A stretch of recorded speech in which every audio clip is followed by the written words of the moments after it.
Om Namo Bhagavate Vasudevaya. Om Namo Bhagavate Vasudevaya. Om Namo Bhagavate Vasudevaya. Om Namo Bhagavate Vasudevaya. Om Namo Bhagavate Vasudevaya. Om Namo Bhagavate Vasudevaya. Narayanam namaskritya naham chaiva narottamam devim sarasvatim vyasam tato jaya mudirayat. Before reciting the Srimad Bhagavatam, which is a very means of conquest, one should offer respectful obeisances unto the personality of God, Godhead Narayan, unto Narayan Rishi, the supermost human being, unto Mother Sarasvati, the goddess of learning, and unto the author Srila Vyasadeva. So we are reading from Krishna book. Is the 10th chapter entitled Deliverance of Nalakuvara and Manigriva. On this copy is on page 67. And of course, this is Srimad Bhagavatam. This is Srimad Bhagavatam. Srila Prabhupada, he wasn't really sure how long he will stay with us because his health was regularly not so strong. He had heart attack coming from America, and regularly he had heart attack and problem. So he didn't know how long he will stay with us, and how long his pastime we are supposed to be. And as he was translating the Srimad Bhagavatam, he became more and more anxious about that because he really wanted us to have the pastime of Krishna. Because man mana bhavamad bhakto magyadidnam mamasku, always fix your mind on me. So with me is a Krishna. So he wanted us to have the pastime of Krishna. He wanted us to learn about Krishna, to learn about Mother Yashoda, to learn about Nanda Maharaj, to learn about the cowherd boys, to learn about the gopis, to learn about all this very precious pastime of Lord Krishna when he was manifesting his pastime on this earth, because they are very, very important. They are eternal pastime of Lord Krishna that, eternally happen in a material world from one planet to the next, or one universe to the next. So Srila Prabhupada didn't want us to miss out, not knowing when he will pass away or what stage of his Bhagavatam translation it will pass away, or another possibility is that he knew that he will pass away and not give us a 10 canto, because he didn't give us a full 10 canto. So either he didn't know and he was like, okay, I want to give them, or he knew and then it was like Krishna told him, okay, give them Krishna book. I just completed my reading of the Bhagavatam. So I just completed the whatever Prabhupada gave us in a 10 canto. It's very, very special. The last pastime of Shri Krishna that Srila Prabhupada gave us is the pastime Brahma Vimohan Lila. It's called Brahma Vimohan, means like confused, bewildered, like mystified. So that's the mystification of Lord Brahma, when Lord Brahma stole. So that's the last, and that's amazing. Prabhupada have long purports there, and he was purporting this chapter on his deathbed, like having only like flesh on bones, having all his organ breaking down, and not functioning. Sometimes he will go 2 weeks without eating. So that's a situation he was in, and his purport are out of this world. Like, where do you come from? where can you find the strength to even speak anything, even mundane thing? But where where can that come from? It's like inconceivable. It's definitely inconceivable that Prabhupada was in his body at that time. According to the Kavis, all the doctors, they will come and see Prabhupada and will say, we don't get it. We don't get it how you can still be, what they call alive. But because a pure devotee and a yogi, they are not attached or identifying with the body. So you can choose when they die or when they leave. So Srila Prabhupada have chosen to leave this planet after purporting the 13th chapter of the 10th canto of Srimad Bhagavatam. So he gave us Krishna book.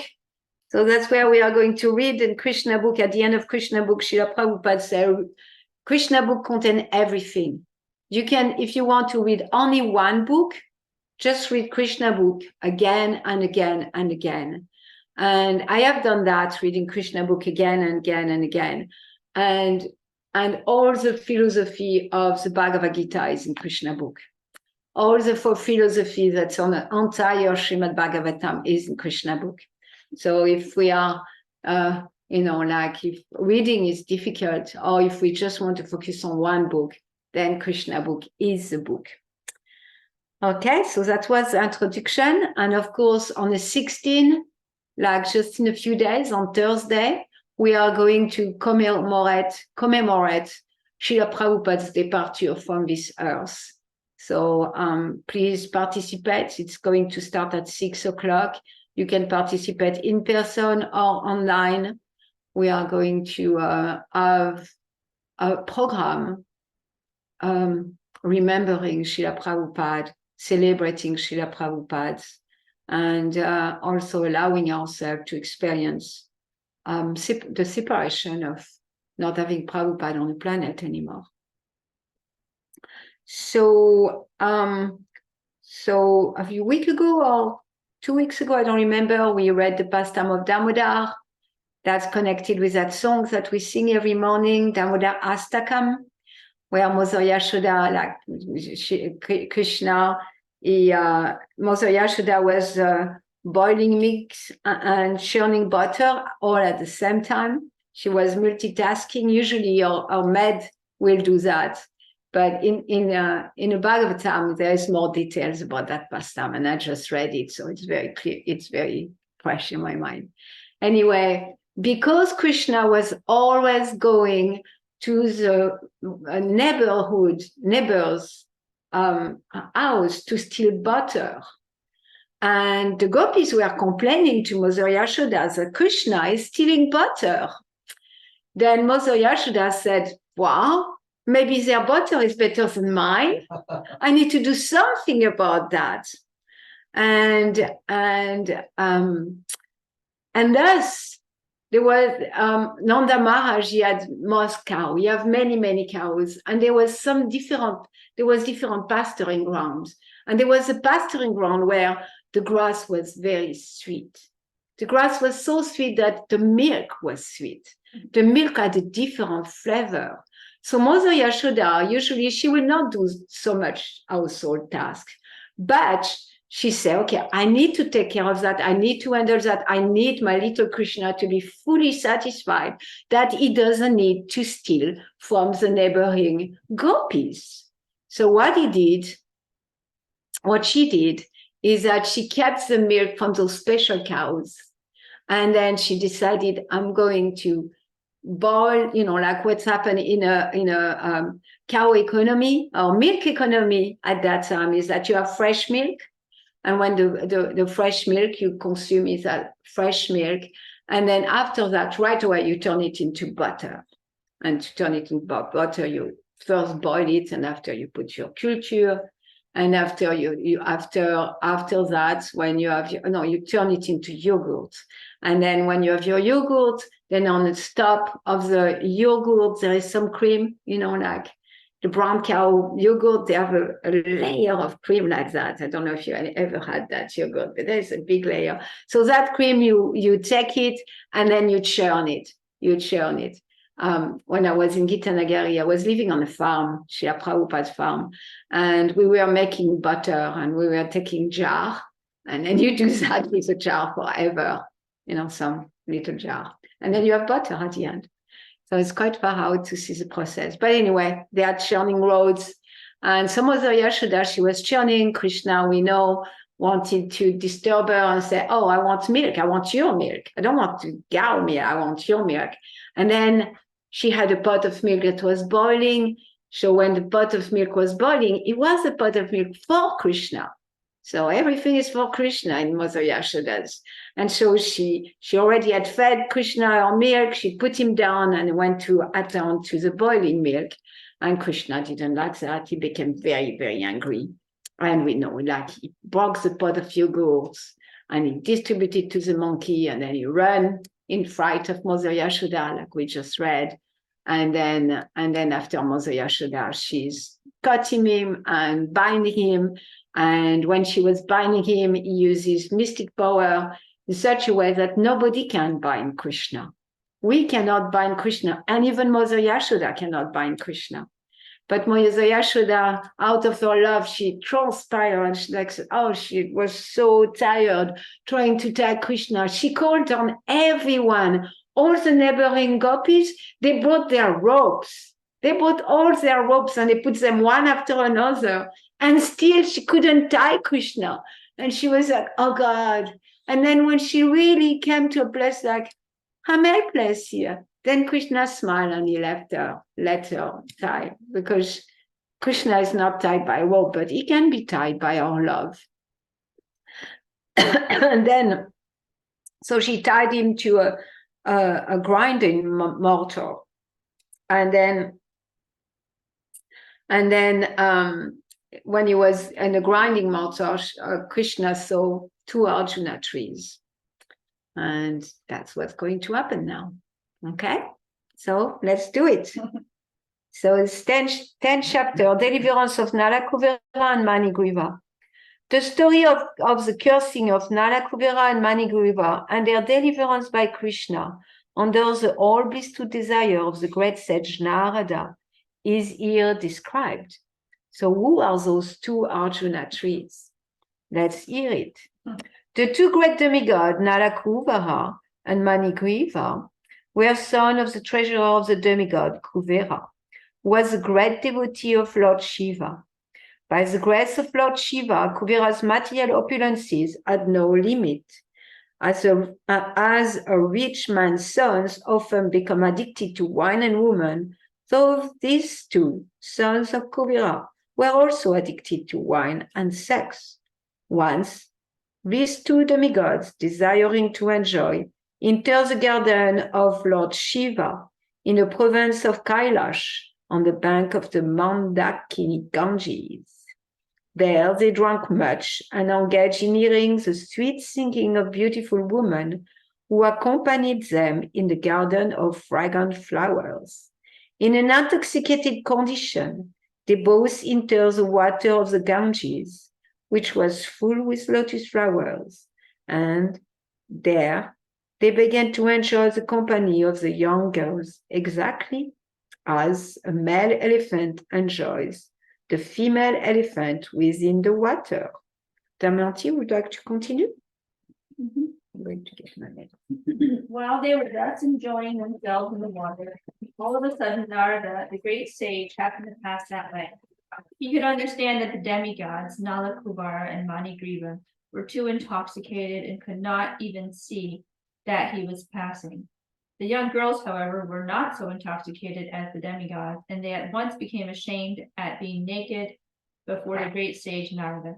They began to cover themselves with all haste. The 2 demigod sons of Kubera were so intoxicated that they could not appreciate the presence of the sage Narada, and therefore did not cover their bodies. On seeing the 2 demigods so degraded by intoxication, Narada desired their welfare, and therefore he exhibited his causeless mercy upon them by cursing them. Because the great sage was compassionate upon them, he wanted to finish their false enjoyment of intoxication and association with young girls, and wanted them to see Lord Krishna eye to eye. He conceived of cursing them as follows. He said that the attraction for material enjoyment is due to an increase of the mode of passion. A person in the materialistic world, when favored by the material opulence of riches, generally becomes addicted to three things: intoxication, sex, and gambling. Materially opulent men, being puffed up with the accumulation of wealth, also become so merciless that they indulge in killing animals by opening slaughterhouses, and they think that they themselves will never die. Such foolish persons, forgetting the laws of nature, become overly infatuated with the body. They forget that the material body, even though very much advanced in civilization up to the position of the demigods, will finally be burned to ashes. And while one is living, whatever the external condition of the body may be, within there is only stool, urine, and various kinds of worms. Thus, being engaged in jealousy and violence to other bodies, materialists cannot understand the ultimate goal of life, and without knowledge this goal of life, they generally glide down to the hellish condition. In their next birth, such foolish persons commit all kinds of sinful activities on account of this temporary body, and they are even unable to consider whether this body actually belongs to them. Generally, it is said that the body belongs to the persons who feed the body. One might therefore consider whether this body belongs to one personally or to the master to whom one renders service. The master of slaves claims full right to the bodies of the slaves because the master feeds the slaves. It may be questioned then whether the body belongs to the father, who is the seed-giving master of this body, or to the mother, who develops the child's body in her womb. Hi, Krishna. The rule here is that we can comment or question or anything, anytime, anyhow. So you can see the curse of good pious activities, good karma. It's not necessarily like happiness and joy and wealth and good education and good parentage. It's not necessarily a boon. It can be, and it doesn't have to be. And here we hear that in that situation and most situation, people who are born in a good situation due to past activities, then they may not have any impetus or motivation to inquire about the absolute truth and to find Krishna. So that's a boon. That's why human on earth is a boon, because there is a mixed and there is enough suffering that we get to turn to Krishna with our bones and stools and urine and all that. Anyone would like to read online? Someone online would like to read? I'll read. Okay. I've got 378, so it should be easy enough. Is it the paragraph starting with foolish persons? Yeah, correct. Yeah. Okay. And are we doing a paragraph at a time, or what are we doing? I mean, this is a short one. Does it? You do can you want do us to one or switch two every paragraph? paragraph. You can decide. Okay. Foolish persons are engaged in culminating all such sorts of sins due to the misconception of identifying the material body with the self. But, sorry, I can't see. I gotta get into better light. But one should be intelligent enough to understand to whom this body belongs. A foolish person indulges in killing other animals to maintain the body, but he does not consider whether the body belongs to him or to his father or mother or grandfather. Sometimes a grandfather or father gives his daughter in charity to a person with a view of getting back the daughter's child as a son. The body may also belong to a stronger man who forces it to work for him. Sometimes the slave's body is sold to the master on the basis that the body will belong to the master, and at the end of life, the body belongs to the fire. Because the body is given to the fire and burned to ashes, or the body is thrown into the street to be eaten by dogs or vultures.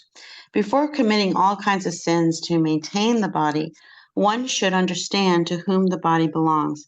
Ultimately, is concluded that the body is a product of material nature, and at the end, it merges into material nature. Therefore, the conclusion should be that the body belongs to material nature.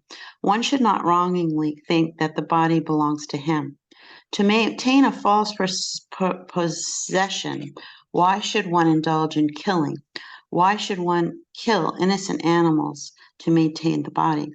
When a man is infatuated with the false prestige of opulence, he does not care for any moral instructions, but indulges in wine, women, and animal killing. In such circumstance, a poverty-stricken man is often better situated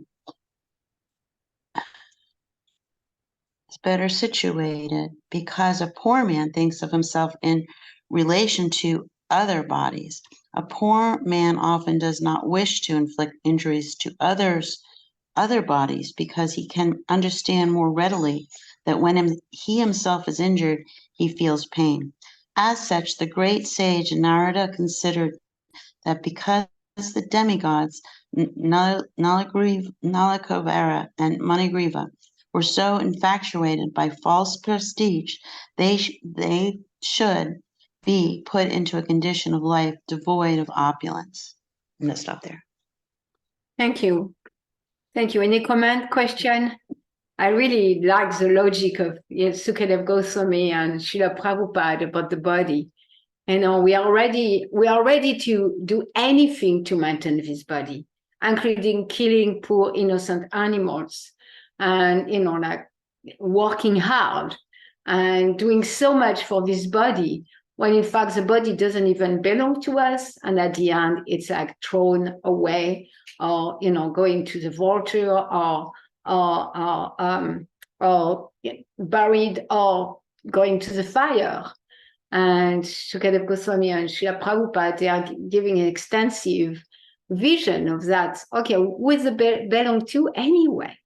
Does it belong to the person who feed it? Okay, if it belongs to the person who feed it, then the body belongs to the mother or the father or the master of the slave. Who does it belong to? So just to give perspective to help us, you know, like step out and see why, what am I doing for this body? And really, it's insane if we really look at it. Why will we do something and put so much energy in something that's not going to last, that's vowed to be destroyed and disappear? Now, Prabhupada gives the example of bird in a cage. You know the story of the bird in a cage? There was a bird in a cage, and then there was a lady, she was very, very proud of the bird in a cage. And she was, you know, all day long, she was like spending so much time constantly cleaning the cage, washing the cage, polishing the cage, changing the color of the cage. She even did gold plating to the cage. And then she did the gold plating, and the bird was like, feed me, feed me. But the woman, she didn't hear. She didn't hear anything. And she continued. And then after, when it was gold plated, she invited her friends. Please, good, look at me. Look at that cage. Look how beautiful it is. Can't you admire it, please? And then the little bird was, And then everybody was looking at the cage, and the bird went in it and it died. So that's what we're doing. We're just taking care of the cage. And then the bird, which in that analogy is a soul, we're spending so much little time, 2 hours of chanting, 2 hours of chanting, 22 hours of taking care of the body. Like that. So Srila Prabhupada, Sukadeva Goswami want to bring that point home. And then I really love what's coming, and what's coming is glorification of poverty.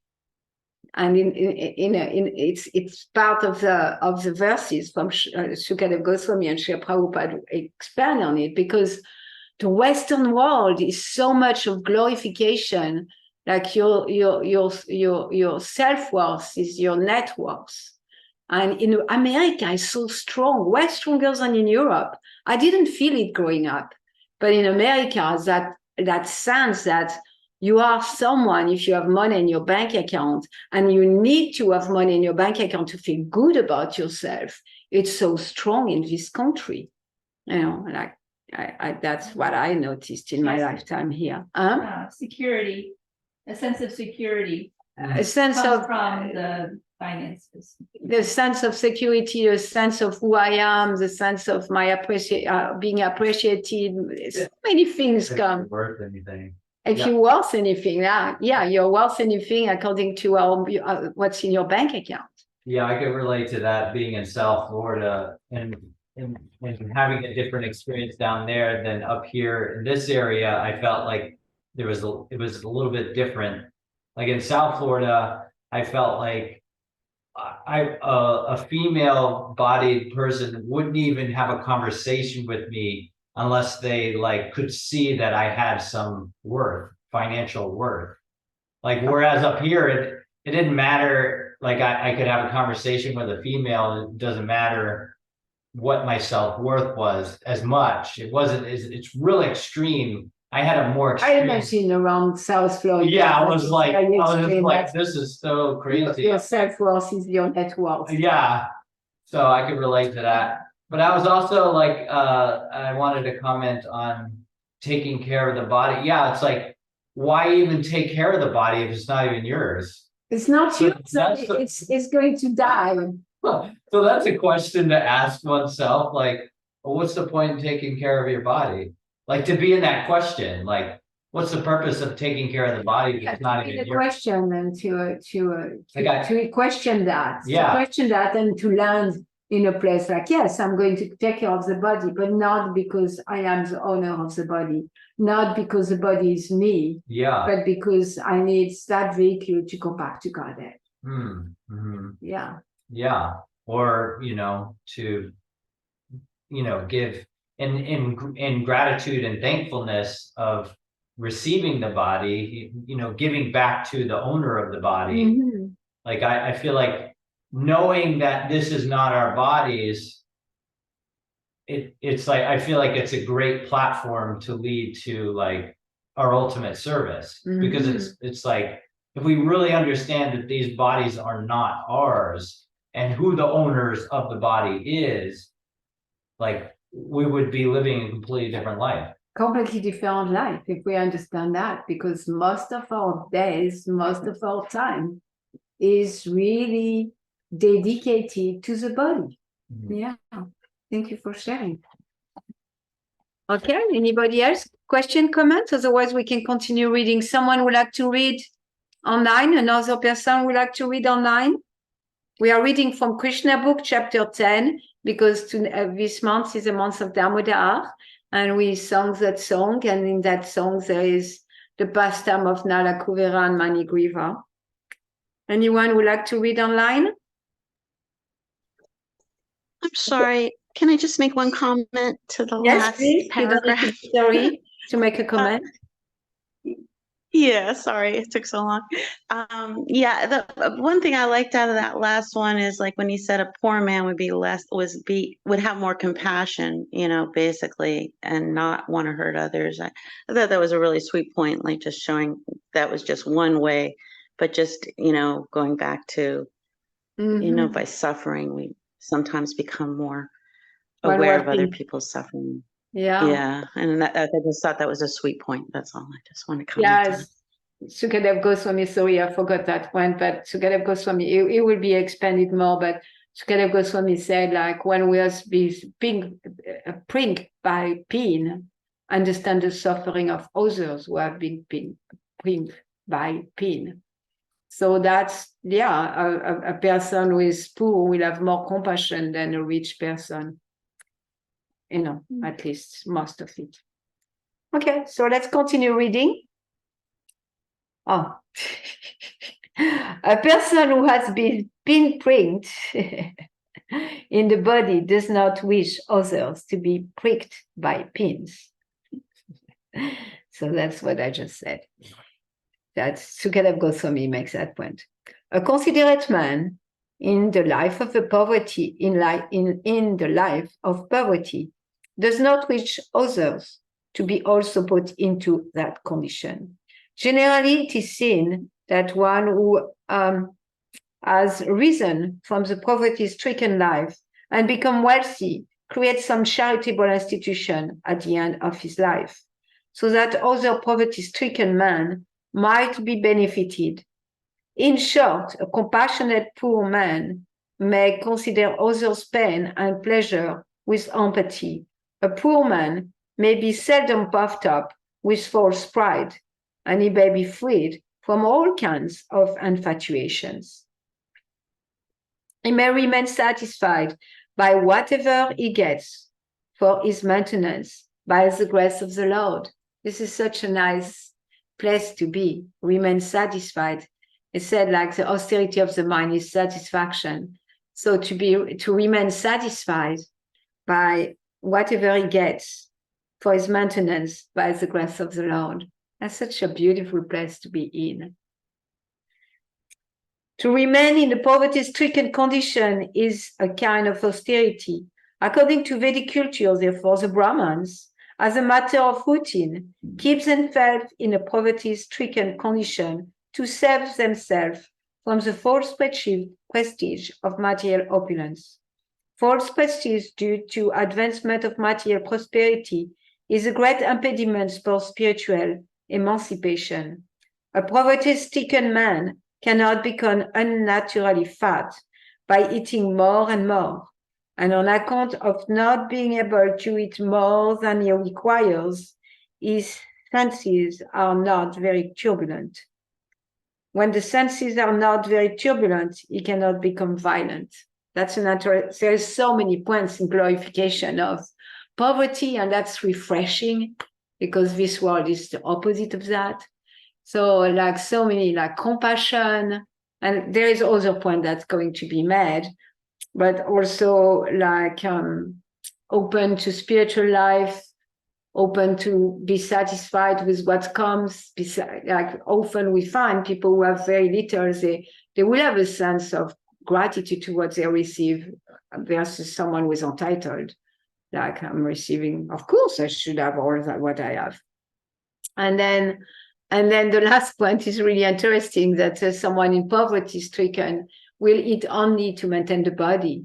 And as such, their senses are not going to be like, oh, I need to eat to satisfy my tongue. It's just, I eat just enough to maintain the body.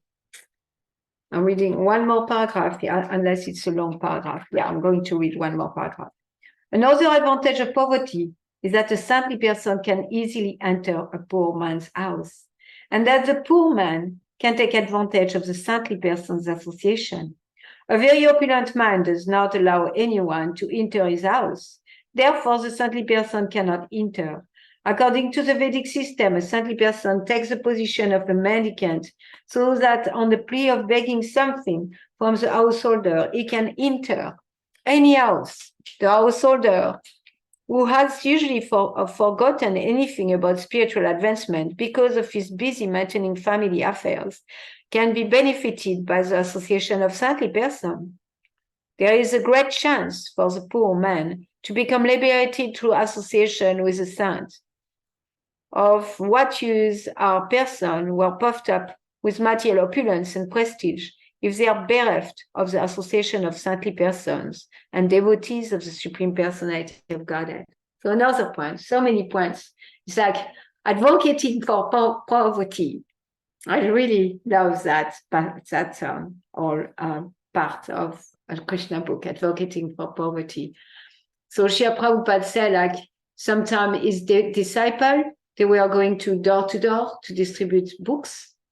And then when they will come to someone's a big rich house, it was like a gate, and then the property was closed, and often there was a big dog protecting the property. So the devotee couldn't go. And then that person was bereft of receiving the devotees and maybe receiving a book that could change their life and save their life. Yeah. Any other comment or question before we continue reading? And Damayanti, would you like to continue reading? Yeah. Read loud enough that everyone can hear.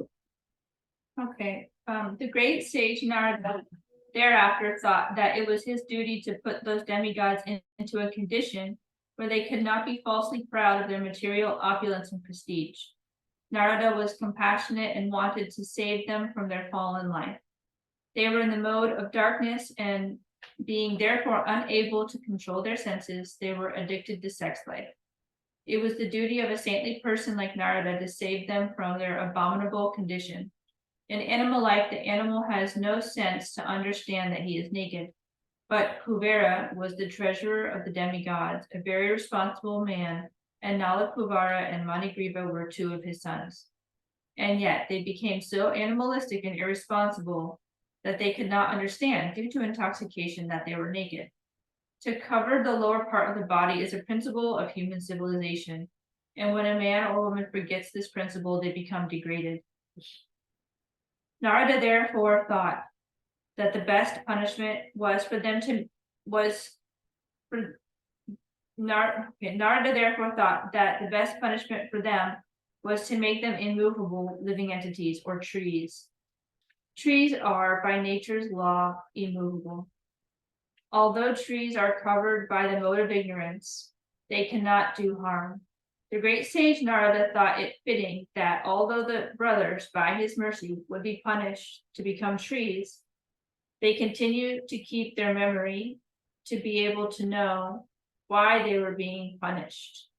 After changing the body, a living entity generally forgets his previous life, but in special cases, by the grace of the Lord, as with Nala Kuvara and Manigriva, one can remember. Sage Narada therefore contemplated that the two demigods should remain for 100 years in the time of the demigods, in the form of trees, and after that they would be fortunate enough to see the Supreme Personality of Godhead face to face by his causeless mercy. And thus they would be again promoted to the life of the demigods and great devotees of the Lord. I'll read this last one. After this, the great sage Narada returned to his abode known as Narayan Ashram, and the two demigods turned into trees known as twin Arjuna trees. The two demigods were favored by the causeless mercy of Narada and given a chance to grow in Nanda's courtyard and see Lord Krishna face to face. Yeah. Any comment, question about what Damayanti just read about the curse of the two sons of Kuveras? They were very special. They were special. The treasure of the demigod. It's a pure, it's not a pure devotee, but it's a very advanced devotee of the Lord. So advanced that the Lord entrusted him with that role as the treasurer of the demigods. So those demigods, they are supposed to give their whole life to Krishna, and they do give. They have some material desires. That's why they are demigods. However, their life is centered around Krishna. So Nala Kuvera and Manigriva, they were really degrading themselves, so much so that they would have finished in a very hellish place. So Narada wanted to help them because he was very merciful, and instead of letting them to be with their karma, in a sense, he cures them in such a way that he will elevate them, that they will be able to go back to being proper demigods, focusing on Krishna proper devotees of Krishna. Any comment, question before we continue reading? We can read another, we can finish really. Let's finish the reading. Garuda Prabhu, would you like to read? Sure. We have like Although the child Krishna was bound up to the wooden mortar, he began to proceed towards the growing trees in order to fulfill the prophecy of his great devotee, Narada. Lord Krishna knew that Narada was his great devotee, and that the trees standing before him as twin Arjuna trees were actually the sons of Kubera. I must now fulfill the words of my great devotee, Narada, he thought. Then he began to proceed through the passage between the two trees. Although he was able to pass through the passage, the large wooden mortar stuck horizontally between the trees. Taking advantage of this, Lord Krishna began to pull the rope, which was tied to the mortar. As soon as he pulled with great strength, the two trees with all branches and limbs fell down immediately with a great sound. Out of the broken fallen trees came two great personalities shining like blazing fire. All sides became illuminated and beautiful by their presence. The two purified bodies immediately came before child Krishna and bowed down to offer their respects and prayers in the following words. Dear Lord Krishna, you are the original personality of Godhead, master of all the mystic powers. Learned Brahmanas know very well that this cosmic manifestation is an expansion of your potencies, which are sometimes manifest and sometimes unmanifest. You are the original provider of the life, body, and senses of all living entities. You are the eternal God, Lord Vishnu, who is all-pervading, the principal controller of everything. You are the original source of the cosmic manifestation, which is acting under the spell of the three modes of material nature: goodness, passion, and ignorance. You are living as the supersoul in all the multi-forms of living entities, and you know very well what is going on within their bodies and minds. Therefore, you are the supreme director of all the activities of all the living entities.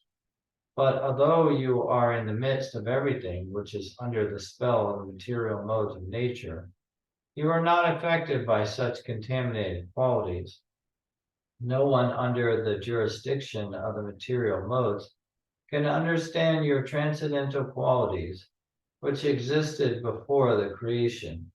Therefore, you are called the Supreme Brahman, who is always glorified by his personal internal potencies. In this material world, you can be known only by your different incarnations. Although you assume different types of bodies, these bodies are not part of material creation. They are always full of transcendental potencies, of unlimited opulence, strength, beauty, fame, wisdom, and renunciation. In the material existence, there is a difference between the body and the owner of the body. But because you appear in your original spiritual body, there is no such difference for you. When you appear, your uncommon activities indicate that you are the Supreme Personality of Godhead. Such uncommon activities are not possible for anyone in material existence. You are that Supreme Personality of Godhead, now appearing to cause the birth and death, as well as liberations of the living entities. You are full with all your plenary expansion. You can bestow on everyone all kinds of benediction, O Lord, O source of all fortune and goodness. We offer our respectful obeisances unto you. You are the all-pervading Supreme Personality of Godhead, the source of peace, and the Supreme Person in the destiny of King Yadu. O Lord, your father, known as Kubera, the demigod, is your servant. Similarly, the great sage Narada is also your servitor, and by their grace, only we have been able to see you personally.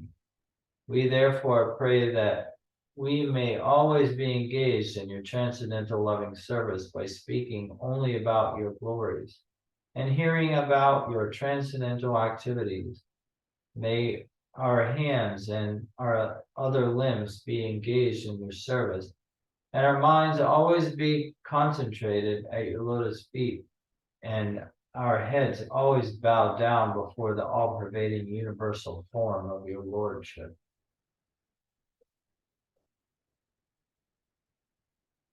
When the demigod Nalakuvara and Manigrila finished their prayers, the child, Lord Krishna, the master and proprietors of Gokul, bound to the wooden grinder motor by the ropes of Yashoda, began to smile and said, "It was already known to me that my great devotee sage, Narada, had shown his causeless mercy by saving you from the abominable condition of pride due to possessing extraordinary beauty and opulence in the family of the demigods. He has saved you from gliding down into the lowest condition of hellish life. All these facts are already known to me. You are very fortunate because you were not only cursed by him, but you had the great opportunity to see him. If someone is able by chance to see a great saintly person like Narada face to face, who is always serene and merciful to everyone, then immediately that conditioned soul become liberated. This is exactly like being situated in the full light of the sun. There cannot be any visionary impediment. Therefore, O Nalakuvara and Manigriva, your life has now become successful because you have developed ecstatic love for me. This is your last birth within material existence. Now you can go back to your father's residence in the heavenly planet, and by remaining in the attitude of devotional service, you will be liberated in this very life." After this, the demigods circumvented the Lord many times and bowed down before him again and again, and thus they left. The Lord remained bound up with rope to the grinding mortar. Thus, and the Bhaktivedanta purport of the 10th chapter of Krishna, Deliverance of Nalakuvara and Manigriva. Hare Krishna. It's 9 a.m., so we just finished reading. That's perfect. And any comment, question? You know, I really like, you know, sometimes we think, okay, well, that was harsh of a curse from Narada, but the reality that it was a blessing. It was a blessing because the activities will have bring them on earth where they will have continued to do intoxication and women with, like, you know, little by little they will degrade themselves to the hellish condition of life. So Narada kind of, you know, beats that on the bed. And I can see that in my own life because I'm a devotee of Krishna, even so I'm, you know, limited and faulty and in all so many ways. But when we turn to Krishna, Krishna does absorb a lot of our karma, and then he gives us only what's necessary for our advancement. And I can see that, yeah, there is no curse, it's all blessing. Even so, it's hard and it's painful and it's difficult.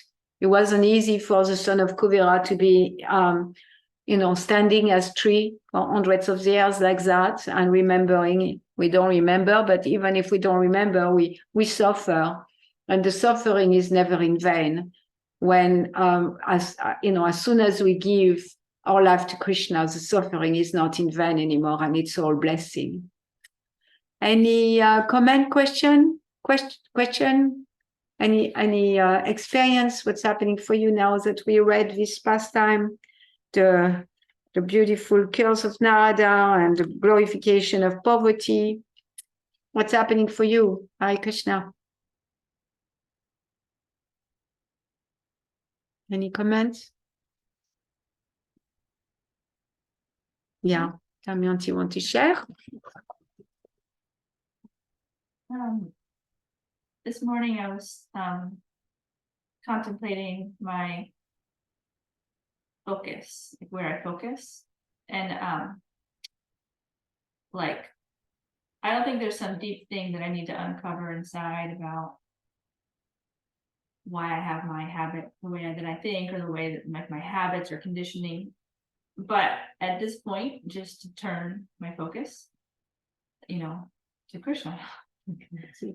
And I was chanting, I was chanting and spacing out here in your living room. I was looking out the door, and there's nothing really attractive straight out the window. I mean, the plants, but you know, like that. I was looking at the house across the street, and I was like, "What am I doing?" And I turned, and I was like, "This is perfect," you know.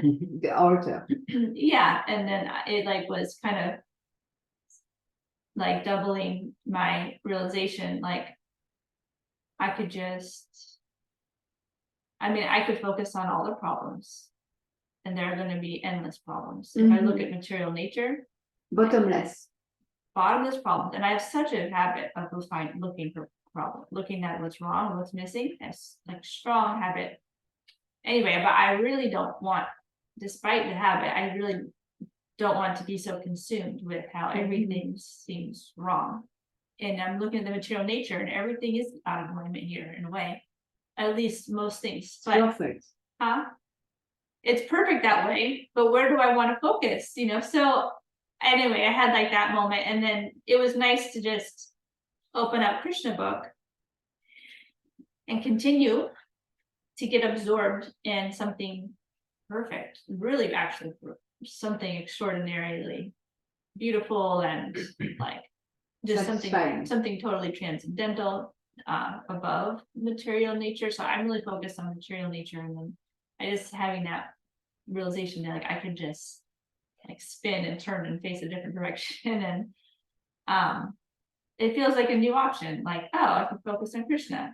I mean, not that I, you know, you know how it is. Like maybe that I've heard of always remember Krishna, never forget. But it's not like I like realized it. Not that I even have today. Anyway, it was just this moment of like, I could change focus. Like I have the power to switch. And so I just thought I would share that. Like it's a choice. What is that what you're saying? You could choose. Yeah. That's the free will. That's what we have in the human species. We have more free will than in animal species. Animal species, they are more covered by the lower mode of material nature, so the free will is more covered. And now it's, you know, now that we have attained the rare human form of life, it's very rare to take birth as a human, then our free will is more uncovered. And what is free will? Is to choose between Maya and Krishna. So we can choose illusion, and the illusion will come. It's like a habit. How many, you know, we cannot dig that bottomless pit of focusing on material problem, because we have been in this material world for thousands, millions of lifetimes, so much conditioning. So we are not going to undo that conditioning. It's like really ingrained. But what we can do is like, okay, I'm thinking of the neighbor, or I'm thinking of my problem. And instead of like, oh, I shouldn't think of my problem, which is also a problem, we can just like, okay, I can see now. In a sense, I do a mindfulness and mantra meditation. And I say to people when we do the run together, I say, when your mind goes away, you know, like the mind always goes away, as soon as you are aware that the mind goes away, really the boon is there, is that I'm aware that I'm not thinking of Krishna. That's all I need to do. That's a blessing. I'm redirecting to Krishna. The curse is that when I'm not aware, that, you know, but when I'm aware, if I continue to chastise myself, like I become aware, which is a boon, and then instead of taking the boon and the blessing of that, I dig deeper into my own, you know, Huh? Laws or something. My own flow is like, oh, I shouldn't be thinking of that dromedare, pink dromedare. That's so bad that I was thinking of that pink dromedare. And oh my God, my mind is so difficult to control. And how come I can just only think of but as you know, as long as we do that, we stay in the same consciousness. And we are not shifting instead of, oh, I'm thinking of a pink dromedare. It doesn't matter why or how or what. And that's not what I want to think about. What I want to think about is Hare Krishna, Hare Krishna, Krishna Krishna, Hare Hare, Hare Rama, Rama Rama, Hare Hare. Any other comment, question? It's all good. And yeah, I don't know if you can hear me. This is Devin. yeah, we can hear you back there, Devin. Well, I guess the way to relate what's happening for me to what is being discussed and what was read this morning is the Krishna can be bound by his devotees' love. Can't be bound by anything material. He can't be bound by anything material, spiritual. That is all his energy. You know, it always touches me, and I love to hear that again and again. He can only be bound by his devotees' love as nectar. And I was thinking recently about how some people say we worship the hyphen, we worship the love of Radha and Krishna. And you know, some people say the hyphen. I think that's funny. It's silly, right? Say we worship the hyphen, but what is that hyphen? The hyphen is we're worshiping the love. And I got into little glimpses of this mood of like, well, this is the process is to serve Prabhupada because he knows how to please Krishna. He knows he's to serve Radharani because she knows how to please Krishna. And we're trying to get to know Krishna, and we're reading his pastimes, and we're hearing some of his likes and dislikes in these pastimes. And at the same time, there's servants that are so much more intimately know Krishna. And if we please the devotee of the devotee, if we please those servants, if we please those devotees, then we give them energy. We try to serve them so that they can serve Krishna better. Krishna is more pleased because they know how to please Krishna more. So it's just having glimpses of like, I don't know, I can say understanding of the appreciation of that or something, and just going, yes, like, oh, okay, that makes sense. This is very logical to serve someone that can serve someone else better. Then they're more pleased by that, and it's humbling. Thank you for sharing. I really appreciate your realization and the way you express them. That Krishna is bound by the love of his devotee. And only that, you know, that's the only way to bound Krishna is by love. And then you're saying like, okay, we are here. And for us, the best way to direct our service is towards those who can serve Krishna better than we can, because they are capable of giving Krishna the most pleasure. So I can try to give pleasure to Krishna, but it's very limited whatever pleasure I can give to Krishna. But what I can do is to serve those who give pleasure to Krishna, because by then Krishna's pleasure is increased. Thank you for sharing, Bhaktadevan. Hare Krishna. Thank you all for listening. Grantara Srimad Bhagavatam ki jai. Krishna book reading ki jai. Srila Prabhupada ki jai. Gaura Premanande Hari Bol. Thank you for being here and relishing Krishna book together.